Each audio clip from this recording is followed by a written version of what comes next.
ஒரு அமைதியான கிராமம். ஆனால் அந்த கிராமத்தில் ஒரு ஏழை விவசாயியின் வாழ்க்கை மட்டும் போராட்டமாக இருந்தது.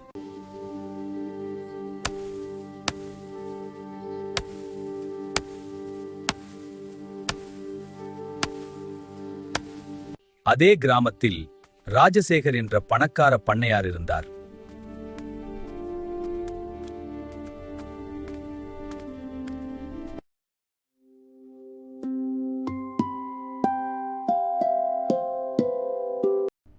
ஆனால் அவருடைய மனைவி கமலா பொல்லாத மனம் கொண்டவள்.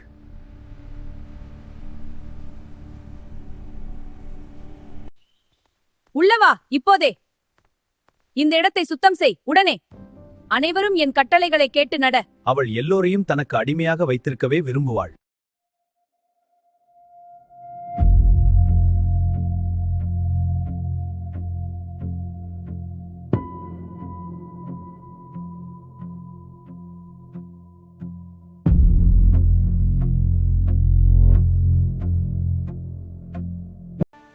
ஒரு வருடம் கடும் வறட்சி, எல்லா விவசாயிகளுக்கும் நஷ்டம்.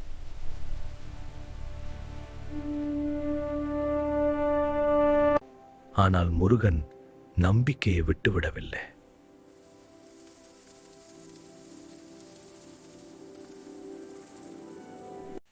முருகன் விதைகளை விதைக்கத் தொடங்கினான்.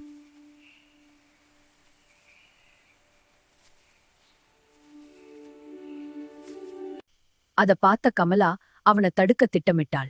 அது எப்படி? நான் ஒரு வழி செய்கிறேன். ஆபத்தில்லையா? பார்க்கலாம். அம்மா, இது தவறு. அவசியம், கமலா சொன்னாள். கமலாவின் வேலையால் முருகனின் விதைகளை சேதப்படுத்த ஆரம்பிக்கின்றான். விரைவில், யாரும் பார்க்கக்கூடாது. அடுத்த நாள் அவன் கனவு நொறுங்கியது. அந்த நேரத்தில் ஒரு சந்நியாசி வந்தார்.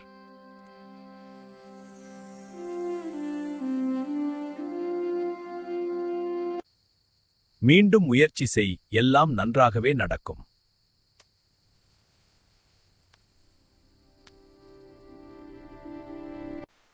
முருகன் மீண்டும் முயற்சி செய்தான்.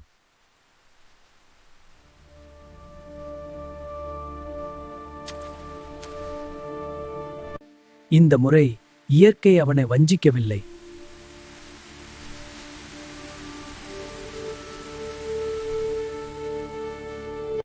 ஆனால் கமலா மீண்டும் ஒரு சதி செய்தாள்.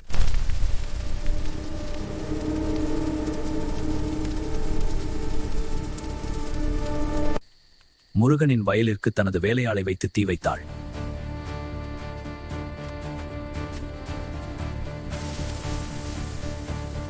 ஆனால் அந்த தீ அவர்களிடமே திரும்பியது.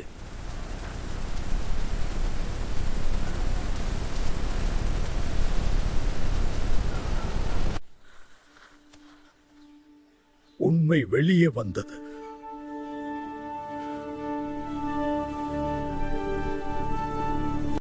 உன்னாலதான் இந்த குடும்பத்துக்கு இவ்வளவு அவமானம். கமலா வெட்கி தலை குனிந்தாள்.